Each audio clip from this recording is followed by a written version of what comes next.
Mano sekėjai feikų negauna. Į sceną kviečiu kolumnistę, TV laidų vedėją, socialinių tinklų turinio kūrėją Faustą Mariją Lešiauskaitę. Labas, Fausta.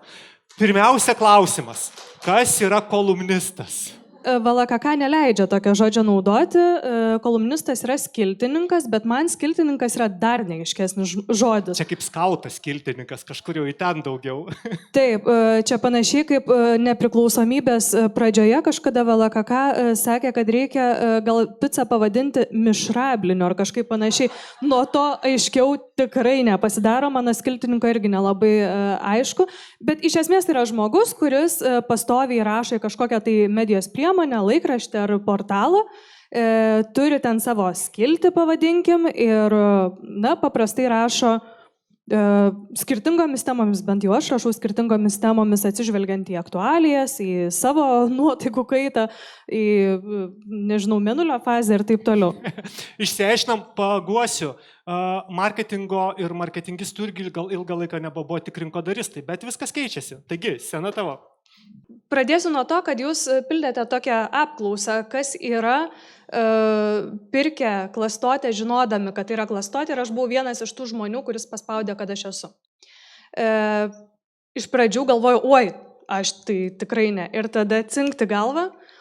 Prisiminiau, kaip prieš maždaug 8 metus Jerevane, Armėnijos sostiniai, aš įėjau į prekybos centrą ir ten staiga pamačiau tokią moterį, kuri pasipuošusi netikromis, tokiamis plazdančiamis blakstienomis, labai labai aštriais mailiais nagais, ir jinai stovi kaip tokia vaistininkė tarp buteliukų, tokių kolbų, ten spalvoti skysčiai kažkokie, ir aš staiga susidomiu, ką jinai čia tokia parduoda, nes atrodo, sakau, arba kaip vaistinė, arba kaip iš Hario Poterio kažkas, ir prieinu arčiau, ten parašyta Versace kažkas, Chanel egoist. Ir žodžiu, tai galvoju kvepalai. Ir aš negalėjau atsispirti jo žavesį, man pasidarė taip įdomu, kad aš ne todėl, kad aš tų kvepalų norėjau, bet man buvo įdomu, ką tau gali ten išvirkšti, nes jinai su tokia dideliu švirkštu iš tos kolbos, tau į mažą buteliuką prišvirkščia tų kvepalų. Tai aš nusipirkau 3 pabandymui. Vienas taip klaikiai dvokė, kad aš net nenoriu jums pasakoti, kitas buvo tiesiog tinkamas į tualetą, o 3 nepamenu. Tai tokia mano patirtis su feikais asmeninėje erdvėje. O kalbant apie socialinius tinklus, tai aš juos patekau savanoriškai į viešus tos socialinius tinklus prieš maždaug 10 metį. Mano supratimu tai buvo tokie pusiau laukiniai vakarai, kada žmonės nežinojo, kas yra tie influenceriai, patys influenceriai nežinojo, ką jie daro ir kas jie apskritai yra, bet prasidėjo tikrai labai geri pinigai, o konkurencijos beveik nebuvo. Jos buvo tikrai labai mažai palyginus su dabar. Aš pati pakliuvau tenais tikslingai, mes su tuometiniu partneriu pradėjome leisti žurnalą ir aš pamaniau, kad tai yra puikia erdvė reklamuoti jį. Aš mačiau, kaip tai daro Happy 365 redaktorė Jurga Baltrukonytė. Jinai komunikuodavo tiesiog apie save, apie savo pasaulėžiūrą, kaip jinai mato pasaulį, ir mainais už tą turinį žiūrovam dar duodavo į reklamą, savo žurnalo reklamas. Aš pamaniau, kad aš irgi taip noriu, jinai gerai daro, tai aš irgi taip darysiu, ir aš pradėjau tai daryti. Tai buvo toksai, kaip ir sakiau, laukinis laikas, ir tada prasidėjo netikrų sekėjų skandalai. Aš atsimenu, kaip netikrai sekėjais buvo apkaltinta dabar visiškai iš eterio pasitraukusi Monika Šalčiūtė. Tada Lietuvos rytas išleido tokią publikaciją, kur apkaltino Anapilin išėjusi Agnė Jagelavičiūtė, kad jinai turi apie 40 000 netikrų sekėjų. Gintarė Gurevičiūtė, kuri vėliau mus visus pašiurpino savo nuomonėm, pasirodė, kad turi apie 27 000 netikrų sekėjų. Ir aš pati neatlikau tų tyrimų, aš negaliu patvirtinti, tai buvo ar nebuvo, bet tokios publikacijos buvo, jas iki dabar galima perskaityti. Ir aš manau, kad bent dalis žmonių iš tikrųjų pirko sekėjus. Tai prasidėjo toksai feiko metas. Aš tose rungtynėse nedalyvavau, ne todėl, kad aš esu kažkokia čia labai šventa, ypatinga ar labai gera, bet aš tiesiog nežaidžiau su tais skaičiais. Aš tik pradėjau, mano skaičiai buvo maži, aš rinkau savo pirmuosius 1000 ir viskas ten buvo daug paprasčiau. Aš lygiai taip pat nežinojau, ką aš darau, kažką kūriau, kažką bandžiau. Dabar atsisukus, atrodo, kad gal ne viską ten reikėjo taip daryti, bet ne tame esmė. Aš nepirkau, man atrodo, kad daug kas pirko, bet, žodžiu, buvo tokia situacija. Pasiūlymų reklamuoti pradėjau gauti pakankamai anksti, daugumos jų atsisakydavau, nes turėjau tokią prabangą. Galėjau iškėlus nosį pasakyti, kad aš iš reklamos negyvenu, aš turiu tikrą darbą ir aš ne influencer. Tai aš manau, kad ta tokia prabanga, tos aplinkybės, kurios buvo dėkingos, kad jos suformavo tokį teisingą įgūdį rinktis. Savo pirmą didžiulį reklaminį pasiūlymą, man jisai didžiulis, gavau prieš maždaug 6 metus, į mane kreipėsi klinika Sugihara, aš tada su ją pradėjau dirbti ir dirbau 4 metus, prieš maždaug 5 metus pradėjau dirbti su prekės ženklu Farmaseris, tai yra kosmetika, su kuria dirbu iki šiol. Galiu pasakyti, kad pasididžiuoti, kad atsimenu tikriausiai visus savo reklamuotus ir reklamuojamus vardus, gal todėl, kad jų nebuvo taip jau baisiai daug. Tai yra Stikliai, kurių vardą labai lengva atsiminti ir pasididžiuoti, gerbiamo šefo Vyto Samavičiaus restoranai, Spa Vilnius, Asorti parduotuvė, Masolio kvepalų butikas. Man atrodo, kad tai yra tokie gerai žinomi vardai, kuriuos aš patikrinau dar iki tol, aš buvau jų vartotoja, naudotoja. Ir apie feikus ten net nesisuka kalba. Man atrodo, kad ir jūs daugumą jų žinot. Tai feikais ten nekvepėjo ir jaudintis tikriausiai nelabai buvo dėl ko. Aš pati socialiniuose tinkluose matau daug feikų reklamos ir paprastai tai sukasi apie kvepalus. Aš nežinau, ar todėl, kad kvepalai yra mano susidomėjimo laukas, aš taip gerai neišmanau, tarkim, drabužių. Aš neseku, ką šiemet išleido Dolce & Gabbana. Todėl apsilankius kažkokioj tai mažoj parduotuvėje Italijoje, aš negaliu pasakyti, kad tai čia analogas iš Dolce & Gabbanos. Tuo tarpu, manau, kad kadangi kvepalai yra mano aistra, aš maždaug įsivaizduoju, kaip atrodo kvepalų, kuriuos tu gali pavadinti ir meno kūriniais darimas. Aš žinau, kaip atskirti gerus kvepalus ir kartais netgi galiu užuosti feikinius kvepalus. Pavyzdžiui, dabar populiarieji kvepalai, kuriais kvepia pusę Vilniaus ir ne tik Vilniaus, ir Kėdainiai, ir Utena, man gana stipriai užsiuodžia, kada tai yra feikas. O batų, drabužių, tai ne mano susidomėjimo laukas, gal todėl aš taip jų ir nepastebiu. Tai man atrodo, kad intelektinės žinios ir žinios bendrai ir yra vienas iš būdų suprasti, kodėl feikai yra ydinga ir tuo pačiu pačiam savo atskirti feiką. Nes feikai egzistuoja tikrai ne tik turgui. Mes ilgą laiką galvom, kad feikai, tai kažkur tenais gariūnuose. Realiai feikų rinka, pavyzdžiui, yra vyno versle. Ir mes kalbam apie vynus, kurie kainuoja kelis šimtus arba kelis tūkstančius eurų. Kaip daromi vyno feikai? Tai, pavyzdžiui, Kinijoje tai yra labai labai populiaru. Restoranuose, prabangiuose restoranuose someljė po renginio parduoda, ne po renginio, po pamainos parduoda butelius, originalius to vyno butelius, kažkokiam tai, nežinau, juodai kažkokiai tai rinkai ir tie juodosios rinkos atstovai toliau gamina vyną. Vyną pagaminti nėra sudėtinga gera, nes tas vynas, už kurį mes mokame ten kelis šimtus arba kelis tūkstančius, tai jis nėra savo skoniu tiek geresnis už vyną, kuris kainuoja 200 eurų. Kaina susideda ir iš kitų dalykų, iš paklausos pasiūlos ir panašių dalykų. Tai jie pasižiūri, kiek taninų buvo vyne. Taninai tai yra tas toks dalykas, kai tu geri raudonai vyną ir tau suriša burną. Jie pasižiūri, kiek likutinio cukraus maždaug buvo tame vyne, pasižiūri, kur jis ir kiek laiko brandintas ir padaro kiek įmanoma panašų gėrimą. Tas gėrimas nėra prastas. Sakoma, kad tai, ką pagamina šiais laikais, maždaug 6 iš 10 gerų profesionalių someljė nebegali atskirti, ar tai yra fejkas, ar tai yra originalas. Pagaminti kamštį nėra sudėtinga, nes kamštis vyne jisai ilgainiui vis tiek būdamas deformuojas ir mes nelabai žinom, kaip jisai ir turi atrodyti tame vyne. Tai yra gana gyvas procesas ir kaip jisai atrodo, taip atrodo, matytos sąlygos laikymo jį taip paveikia ir viskas. Ir kapsulė, kuri yra ant kamštelio, jinai irgi yra labai generinė, tai irgi atrodo kaip atrodo. Žodžiu, vynas yra feikinamas ir pavyzdžiui, dėl ko yra labai siūloma nepirkti pačiam vyno, jeigu tu jau turi didžiulį biudžetą ir tai yra ir keli šimtai ir keli tūkstančiai, ir kuris neparduodamas paprastose parduotuvėse, raginama pačiam to nedaryti, raginama kreiptis į profesionalų someljė, į labai patikimą vyno pardavėją, kuris važiuoja, skrenda kažkur ir tau tą vyną parveža iš esmės rankinėme bagaže. Lietuvoje tai irgi yra daroma.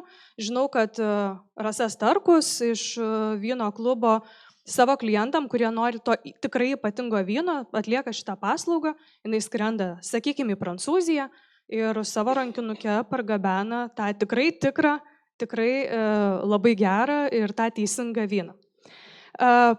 Kitas įdomus pavyzdys tai yra kvepalai. Ir čia apsisaugodama nuo kaltinimo šmeižtu, tiesiog pasakysiu, kad taip tiesiog šnekama, taip iš tikrųjų yra tiesiog šnekama, tiesiog tos informacijos yra pakankamai daug. Tai yra tokie švedų kvepalų brandas Byredo. Labai respektabilus prekės ženklas. Aš asmeniškai labai mėgstu labai gražias pakuotės, tikrai kvapai ypatingi. Tai yra taip šnekama, kad jie norėdami apeiti tą feikų rinką, patys juodąją rinką parduoda savo pakuotės, tai yra buteliuką, tą pakuotę ir netgi esenciją.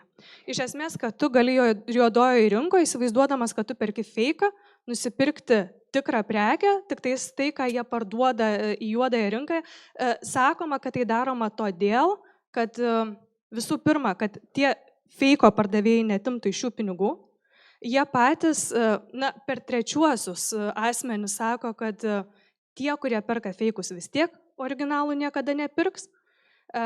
Ir žodžiu, tu gali gauti tokią prekę. Aš pati vieną kartą vėlgi bandžiau šitai įgyvendinti, tokį pirkimą. Turėjau Byredo originalius kvepalus, pirktus iš Crème de la Crème, man atrodo, jeigu neklystu. Ir turėjau tuos feikinius iš kažkur tai internete, iš užsienio parsisiųstus.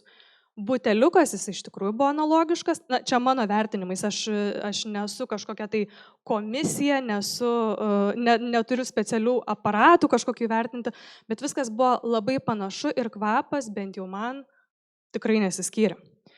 Dar arčiau Lietuvos, aš pati esu Italijos gerbėja, maisto gerbėja ir dabar yra toks kalėdų metas, tai mes pradedam žvalgytis itališko pyrago panetonės arba panetono ir tai yra toksai brandintas pyragas, paprastai su džiovintais vaisiais ir Italijoje jo gamyba yra saugoma, tu negali bet ko išsikepti ir vadinti to panetonu, tai ten turi įeiti ir tam tikri miltai, ir tam tikri kiekiai visko ir žodžiu viskas nėra taip paprasta.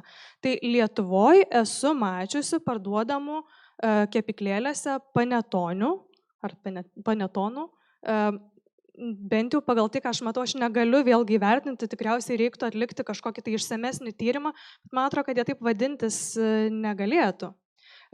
Analogiška situacija pasaulyje, bet čia jau gal nelabai Lietuvoje, yra su alyvuogių aliejum, tai yra labai labai feikinamas produktas ir mes galime čia taip tęstis absoliučiai į begalybę, ir nesustoti. Ir man atrodo, kad mes tų feikų matome daug daugiau, negu mums kartais gali pasirodyti. Socialiniuose tinkluose vėlgi aš matau daug reklamuojamų feikų, kaip ir sakau, daugiausia kvepalų. Ir man kartais atrodo, kad tie žmonės nelabai supranta, kad reklamuoja feikus, kad ir kaip tai pateisinančiai nuskambėtų, arba dažnas iš jų nesupranta, kame problema. Ir man atrodo, kad mes sukamės tokiame uždarame rate, kada mes iš esmės nevertinam intelektinio turinio, o pavyzdžiui kvepalai savo viena iš dalių, jie yra intelektinis turinys. Žmonės galvoja, kad jie tiesiog perka daiktą, fizinį kažkokį tai.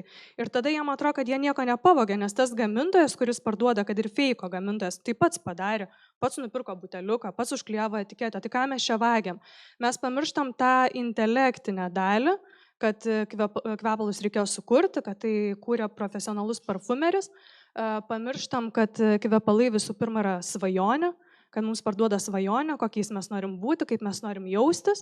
Ir jeigu mes to nevertinam, tai iš esmės, na, taip ir užsisuka tas ratas. Perkam feikus, pirataujam. Aš pati esu susidūrusi su savo sekėjais, kuriuos aš beje laikau labai intelektualiais, protingais žmonėmis. Aš visą laiką raginu nepiratauti, jeigu tai sukasi kalba apie filmus, apie knygas, apie muziką. Ir man nekartą yra pasakę, oi, aš nepiratauju, aš nueinu į filmai in, aš susimoku. Tai jeigu susimoku, vadinasi legalu. Ir taip kalba žmonės, kuriuos aš tikrai laikau respektabiliais. Ir man jie netrodo kaip beraščiai, bemoksliai, kažkokie tai pažeidžiami žmonės. Jie man atrodo absoliučiai lygus, bendraminčiai. Tai mes susiduriam tiesiog su tam tikra žinių stoka, aš sakyčiau. Kalbant apie feikus, aš manau, kad apskritai tai galima suvokti ne tik kaip klastotę. Man atrodo, kad padirbinys, feikas gali būti ir manipuliacija jautriais pirkėjais, parduodant jiems prekę, kurią tu gali įkišti, bet jinai neveikia. Pavyzdžiui, praėjusią savaitę socialiniuose tinkluose nuskambėjo tokia naujiena, kad tu gali pasidaryti energetinį gimdos valymą. Tai yra rimta paslauga ir neklauskit, kaip jinai atliekama, aš dar nebandžiau, bet galima paklausti bet kurios ginekologės ar kitos gydytojos ir jinai tikrai pasakys, kad yra feikas. Tai nėra padirbinys, bet tai yra feikas. Ir už tai imami neblogi pinigai, aš netgi galvoju persikvalifikuoti, jeigu kas norėtų, kreipkitės, išvalysim tą gimdą. Bet tai yra visapusis feikas, tai yra melas, nes tai tu negali išvalyti gimdos, nėra jokių tyrimų patvirtinančių, kad tu kažkokiu tokiu, aš net nerandu žodžių, kurie nebūtų keiksmažodžiai. Tai tiesiog nesąmonė. Kita vertus, tai ir žmonėms yra, ypač moterims, diegiamas neteisingos mintis, nes ten sako, išvalysim jūsų energiją nuo buvusių partnerių. Tai reiškia, kad iš esmės moteris, kuri mylėjosi su vyru, jinai dar ir išsipurvino. Vyras kažkaip švarus, o jinai nuo kažko tai purvina. Tai man atrodo, kad tai yra absoliučiai visapusis feikas. Kita vertus, mane šiandien pačią apkaltino netiesiogiai, bet tam tikrų feikų. Aš praėjusią savaitę pasidariau tokius genetinius tyrimus, tai yra absoliuti naujovė, ir aš juos komunikavau kaip savo asmeninę patirtį, tai nebuvo reklama. Idėja yra tokia, kad tu pasidarai tuos genetikos tyrimus su labai profesionaliu genetiku, aš jį asmeniškai pažįstu, tai yra vienas ryškiausių genetikų Lietuvoje. Tada jisai su savo medikų ir farmacininkų komanda pagal genetinius tyrimus personalizuotai tau parenka papildus ir kiekvieną mėnesį tau juos siunčia. Kuo tai yra kitaip negu tiesiog su gydytoju pasitarus ar paprastus tyrimus pasidarius, tai tuo, kad tu, pavyzdžiui, gali suprasti, kodėl tu neįsisavini tos geležies, kodėl tu geri tą geležį, o jinai tau kaip nekyla, taip nekyla. Tai gal tu genetiškai tiesiog, tu turi daug prastesnį įsisavinimą, tau gali nustatyti, kokių tau dozių reikia, kad tai jau kažkaip perkirstų tą tavo genetiką. Man tai atrodo ne feikas. Tačiau mano viena sekėja parašė, kad jinai mano, kad papildai yra tik biznis ir taip mano ir labai daug respektabilių medikų. Ir aš negaliu ginčytis, aš irgi galvoju, kad labai daug vaistinėse parduodamų papildų yra tam tikrą prasme feikas, nes ten netitinka nei koncentracijos, netitinka to, ko mums reikia, nei labai daug dalykų. Kita vertus, tuo genetiku aš labai pasitikiu, Man tai atrodo respektabilu, man tai atrodo patikima ir aš nemanau, kad aš papasakojau feiką. Tai pabaigdama noriu pasakyti, kad pamoka tikriausiai tame, kad mes turėdami žinių ir etinį pamatą kažkokį tai dar šalia to turim kiekvieną savo vertybinį pamatą, mes turim savo pasaulėžiūrą, mes turim savo gyvenimo būdą ir čia mes ginčysimės iki begalybės, mes vargu ar kada nors galėsim sutarti. Man aišku, kol kas yra tik dėl vieno, tik dėl padirbinių ir tai tik tiek. O visa kita man lieka kol kas dideliu klaustuku, kaip mes galime sutarti ir kur yra tas iš tikrųjų tiesos lašas. Tai ačiū Jums.